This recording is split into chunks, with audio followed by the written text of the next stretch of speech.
آپ صلی اللہ علیہ وسلم کا فرمان ہے، اللہ تبارک و تعالیٰ قیامت والے دن 7 لوگوں کو اپنے عرش کا سایہ عطا فرمائے گا۔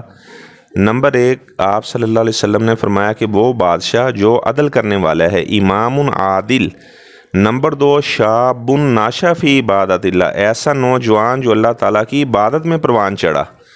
اور نمبر 3، قلبہ معلق بالمسجد، وہ آدمی جس کا دل مسجد کے ساتھ لگا ہوا ہے، وہ ظہر کی نماز پڑھتا ہے اسے عصر کی نماز کی فکر لاحق ہو جاتی ہے، مغرب کی نماز پڑھتا ہے اسے فکر ہوتی ہے کہ میں نے عشاء کی نماز باجماعت جا کر ادا کرنی ہے۔ اور آپ صلی اللہ علیہ وسلم نے فرمایا، رجلان تحابا فی اللہ اجتمعا علیہ وتفرقا علیہ،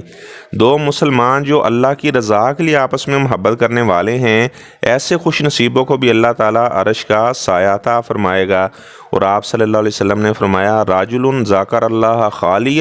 ففازت عینا،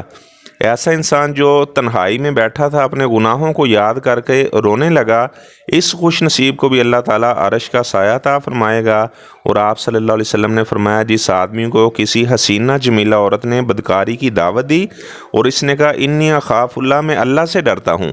اس خوش نصیب کو بھی اللہ تعالیٰ عرش کا سایہ عطا فرمائے گا۔ نمبر 7، راجل تصدق بصدقہ، وہ انسان جو صدقہ کرتا ہے، حتی لا تعلم شمالہ ما تنفق یمینہ، کہ اس کے بائیں ہاتھ کو بھی پتہ نہیں چلتا کہ اس کے دائیں ہاتھ نے کیا خرچ کیا ہے، مراد وہ مخفی صدقہ کرتا ہے، تو اللہ تبارک و تعالیٰ اس خوش نصیب کو بھی اپنے عرش کا سایہ عطا فرمائے گا۔ میں اللہ تعالیٰ سے دعا کرتا ہوں، اللہ تبارک و تعالیٰ نے قیامت والے دن جن خوش نصیبوں کو اپنے عرش کا سایہ عطا کرنا ہے، اللہ تبارک و تعالیٰ ان خوش نصیبوں کے اندر ہمیں بھی شامل فرمائے۔